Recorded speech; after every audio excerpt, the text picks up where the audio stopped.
Muito bem, a gente vai assistir a uma matéria do Maurício Saraiva aqui agora e depois ele vai explicar por que nós vamos falar deste assunto. Tempos de cabelo escuro. Veja.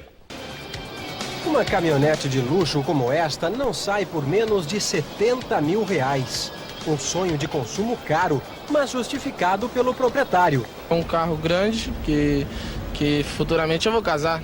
E como eu não vou trocar de carro, vai ser um carro para eu ficar pro resto da vida. A caminhonete reina absoluta na preferência dos boleiros. O meia gremista Ailton anda em Porto Alegre com uma emprestada por Darley. O goleiro prefere circular com a esposa Michele com outro importado, modelo mais esportivo. Ailton reconhece que o carrão fascina os jogadores de futebol.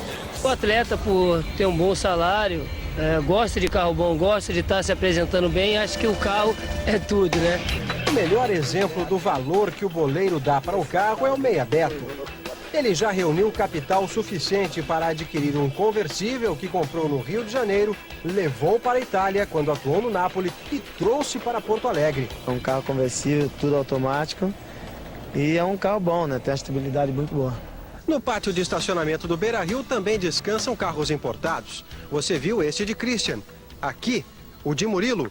E adiante, o carro que Enciso trouxe do Paraguai.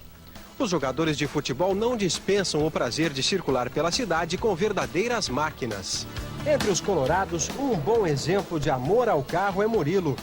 Mesmo ficando 6 meses sem jogar e, portanto, sem receber prêmio por vitória, Murilo é dono de um flamante carro esporte e não se arrepende. É o sonho de todo aquele menino pobre que quando começa a jogar futebol, sonha com várias coisas, sonha em comprar imóveis para os pais, para a família. O centroavante Christian também dirige um carro esportivo, um presente autoconcedido por já ter vivido tantas dificuldades na carreira. Isso aqui não passa de um capricho, mais nada. O volante Fernando, de contrato recém-renovado, se tornou o maior salário do clube. Ele tem um carro que também custa, a exemplo daquele de Guilherme do Grêmio, mais de R$70 mil. Não é sonho de consumo, não, é uma necessidade. Agora, claro que tem sempre um gosto pessoal, né? O broto quis andar no calhambeque, e muitos outros brotos que encontrei pelo caminho falavam que estouro, que beleza de carrinho, e fui me acostumando e do carango fui gostando e o calhambeque. Os carros eu notei que é arquivo, mas o Maurício está igual. Maurício, apresente o nosso convidado, explique por que dessa matéria de 98. Tirando a tonalidade do cabelo, o resto está muito parecido. Mas essa foi uma reportagem feita por mim, aos tempos em que eu era repórter, e fiz para o programa Teledomingo, que até hoje você vê na RBS TV, 1998, essa reportagem, século passado. E o Rafael Severo, que é um financial coach, uma função nova no mercado e que vem ajudando a muitos jogadores de futebol, principalmente da dupla Grenal. É um assessor financeiro que, na expressão em inglês, que é a expressão usada universalmente, aquela que eu referi. Mas ele ajuda atletas a investir de maneira consciente e a gente está falando mais do que de carros, porque o Rafael me dizia aqui, enquanto a matéria rodava, que houve ali 2 depoimentos, o do Murilo e o do Christian. O Murilo falando sobre o fato de ser um sonho de criança. Da criança pobre, né? Da criança pobre que ele foi. E o Christian dizendo que era nada mais do que um capricho. O que é o carrão no imaginário dos boleiros que chegam lá para você e dizem assim, onde é que eu boto meu dinheiro, Rafael? O carrão ele é símbolo de status e riqueza, né? Símbolo de poder, então o mais emblemático é essa questão do sonho do menino pobre, que é aquele garoto que estava jogando bola ali, às vezes com uma chuteira emprestada, aí despontou num time profissional e de uma hora para outra passou a receber um salário aí, quem está entrando hoje no profissional vai de 80 mil para cima e até os salários que a gente vê. De 3 né? dígitos. Né? Exatamente. Então esse carrão, ele é a concretização do sucesso do jogador, só que a gente nota até na conversa com alguns deles que isso é um padrão que vem se transformando, né? As pessoas estão mais preocupadas porque elas começam a ver cases do passado, né, de jogadores que tiveram muito sucesso, mas que hoje estão ou vivendo de favores de algum clube, né? Então começa a existir uma conscientização maior do atleta profissional. Qual é o procedimento, Rafael? Chega lá um boleiro que ganha salário de 3 dígitos, estamos falando de mais de R$100 mil. O cara chega lá e vai investir com você e diz, olha, eu tenho essa renda mensal. O que você recomenda para esse cara? O primeiro passo é uma conversa, né? Entender como é que ele enxerga essa renda mensal dele e quais são os valores que baseiam o consumo dele. Isso é muito importante. A gente vê aí o próprio D'Alessandro, né, falando, esses tempos eu ouvi uma entrevista dele na rádio, e ele falando que, embora ele ganhe bastante, quem cuida do dinheiro é a mulher, né? Foi no Bola Atlântica. Exatamente, no Bola Atlântica. Isso. E ele é um cara que investe bastante, assim, ele é bem pautado por investimento, né? A gente vê isso, assim, no mercado isso é bastante repercutido. Tem dois restaurantes na cidade dele. Exatamente. O que é o restaurante, né? O restaurante é outra mentalidade, é a busca de uma fonte de renda futura. Isso aí vai permanecer mesmo que ele pare de jogar bola, entendeu?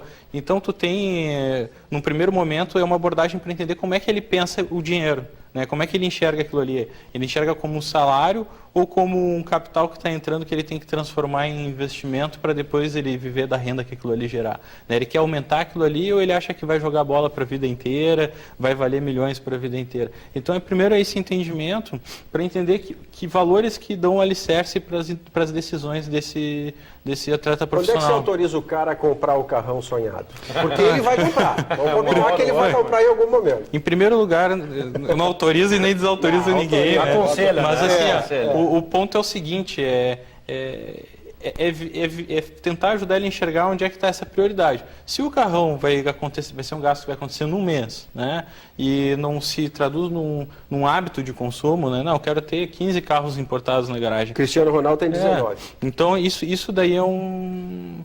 Bom, o Cristiano Ronaldo está no outro patamar também, né? Ele faz 300 milhões. Sim, exatamente. É que a ideia do carro é justamente essa. O Cristiano Ronaldo entrou num nível tão absurdo de receita que ele tem 19 carros e não vai ficar pobre por causa disso. O carro para ele já é uma despesa marginal, né? Botar gasolina, é um gasto marginal. Ele tem milhões em receita de direito de imagem, etc., né? Então é entender, se o carro não vai se tornar um hábito de consumo, né, para um jogador que a gente está falando aí médio, em realidade Brasil, não tem problema, entendeu? Contanto que a sequência seja o trabalhar o foco no investimento. Tu diria que o símbolo, o carro como símbolo para o jogador especificamente, hoje é menos do que na época da matéria que a gente viu? É menos almejado hoje ou não? É igual ou maior, na sua opinião? Eu acho que tem uma preocupação maior com os investimentos. Eu acho que o carro continua sendo almejado. Hoje a gente tem objeto de desejo. A gente ainda tem o carro como um símbolo de status forte e também é o brinquedinho, né? E o jogador não deixa de ser quando recebe a primeira bolada ali, ele não deixa de ser aquele menino lá que, pobre ou não, gostava de alguns brinquedos e quer ter esses brinquedos, né? Então o carro ele tem esse primeiro impacto, mas logo depois que passa esse primeiro impacto do carro, acho que existe uma busca mais rápida pelo investimento, pelo que eu vou fazer com esse investimento. Tem muitos jogadores procurando já? Tem bastante gente indo atrás desse tipo de... É um treinamento que você dá, né? Como administrar a sua finança. Na verdade, até não são muitos, né? Poderiam ser mais, assim, mas hoje a gente tem... Na verdade, em uma das empresas que eu sou sócio, a gente tem alguns jogadores de futebol investindo conosco, né, e alguns que se relacionam de uma forma bem próxima. Porque, na verdade, esse serviço de Financial Coach, ele não é um serviço que eu ofereço, ele acontece, né, justamente porque tem algumas pessoas que buscam a nossa empresa para ser parceiro, para investir, e a gente acaba entrando na vida das pessoas, porque existe uma relação de confiança muito importante aí. E aí a gente acaba atuando nessa outra esfera, né? A gente tem investidores lá, não só atletas profissionais, que nos perguntam cada decisão financeira que vão tomar, porque vira um hábito, embora eu nem tenha receita com isso, né? O foco é justamente ajudar as pessoas que já foram para o exterior, né? Inclusive jogadores continuam trabalhando com vocês. Exatamente. Mas para o cara que tem salário, vamos considerar assim, como você disse, jogador que faz o primeiro contrato profissional hoje é muito promissor, ele abre de 70, 80, 90 mil reais. É isso aí. E há os que vão a 700 mil reais, muito bem. A primeira coisa, ou o investimento mais seguro para qualquer um deles sempre é, Rafael, o imóvel? Ou é possível recomendar investimentos que não vão para o meio produtivo e sim para a especulação, e eles são seguros, a previdência privada, enfim, o que é mais seguro recomendar logo de cara para um boleiro que ganha bem? O importante é ele ter um mix, né? Ele ter esse mix. Vocês falaram em previdência privada. É importante. Agora, dificilmente uma previdência privada vai suprir a necessidade dele depois que ele atingiu um determinado nível de renda e de receita e até um padrão de vida. Então, realmente, o mais aconselhável é que ele vá para o lado e para o campo dos investimentos. Seja um investimento como esse que o D'Alessandro tem lá, que tu citaste, os 2 restaurantes na cidade de origem dele, né? Um é tocado pela família até. Os dois. Os dois, né? Então, isso é um investimento bem inteligente, porque é difícil ter negócio que dê mais retorno do que o próprio negócio, né? Um investimento que dê mais retorno do que o próprio negócio quando o próprio negócio dá certo. Então, eu acho que isso é um viés bacana, mas ele precisa se preparar para isso, ele precisa saber quem é que vai estar tocando o negócio lá para ele, né? Ser pessoas de confiança, e não só de confiança, mas qualificadas, isso é importante. O imóvel é um tipo de investimento bastante interessante. Aí até quando a gente conversa com esse tipo de investidor, que são investidores que têm mais capital para aportar, né, eles não precisam fracionar muito o investimento, a gente até recomenda investimentos mais primários no mercado imobiliário, como uma compra de um terreno para trocar com uma construtora por área construída. Realmente fazer esses 500 mil, 1 milhão que eles põem num negócio virar mais, porque essa é a ideia do investimento, né? Não é tu colocar o dinheiro e mobilizar ele e nada acontecer, só gerar uma renda mensal. Acho que nesse ponto, e aí que entra um ponto crítico na conversa com o jogador, é entender em que fase que tu está da carreira, quanto tu já acumulou. Bom, se tu está ainda numa fase de acumulação, recém assinou o contrato com o clube, vamos pensar em construir uma carteira que vai aumentar isso que tu vai receber, porque tu não sabe até quando tu vai receber. Para vocês, qual é o maior case, qual é o jogador que representa assim, o modelo para vocês apresentarem para outros jogadores? Eu não posso falar dos jogadores que estão conosco, tá? Isso é uma questão ética. Case, jogadores de fora que vocês observam. Mas em matéria de atleta profissional, tá?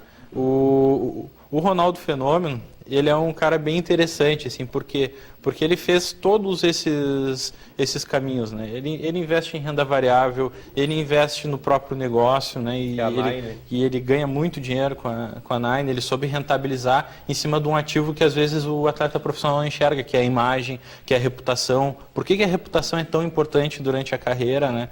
Como é que ela pode te capitalizar lá na frente, depois que tu parou de jogar bola? E tem atletas que capitalizam em cima disso. E além disso, ele também faz bastante investimento no mercado imobiliário. Inclusive, com uma amiga minha, eu sei que ele tem negócio, assim, investe bastante. Investe que pesado. A questão imobiliária, né, Rafael, eu lhe perguntei sobre ela e insisto nela pelo seguinte: você tem que considerar a vida de um jogador de futebol, não é um sujeito que dá expediente. Não é um sujeito acostumado à rotina. Então, alguma coisa que o entedie depois que ele termina a carreira, ele não vai topar. E qual é a ideia do imóvel? Se você consegue dinheiro para comprar 50 apartamentos, ele termina a carreira, ele não vai trabalhar. Ele vai viver da renda dos 50 apartamentos. Isso deve seduzi-lo mais do que o cara abrir um restaurante, por exemplo, e ter que virar dono, vai lá no balcão, não chegou a batata frita. É verdade, por isso que é importante quando ele abre um negócio é ter alguém de confiança, porque realmente ele vai ter um outro perfil. A gente tem algumas personalidades aí envolvidas com o futebol e que estão no ramo da construção civil. Um deles é o Emerson do Grêmio, que a gente até é vizinho de prédio, né? E ele tem uma construtora. Né? Isso o Daniel Carvalho constrói muita coisa em Pelotas também. Também, isso é investimento, né?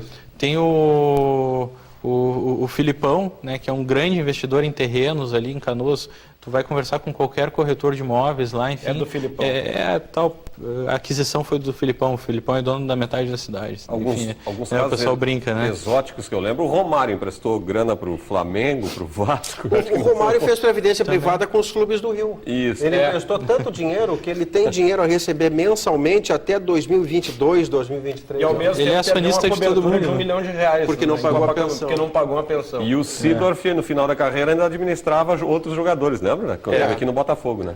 Rafael Severo, muito obrade pela presença. Obrigado a vocês. Uma boa noite. Como é que faz para procurar vocês, só para a gente concluir? Uma das minhas empresas é a Trend Investimentos, é trendinvestimentos.com.br. Aí o nosso telefone lá é 3519-8297. Pode ligar, conversar. Esse é um trabalho que a gente faz assim mais até no prazer de ajudar as pessoas do que ligado ao nosso negócio, né? Porque o nosso negócio mesmo é construir, é outro, mas acontece. Vou te procurar. Então tá. Ramiro, procura ele que o Maurício já é cliente. Vamos lá.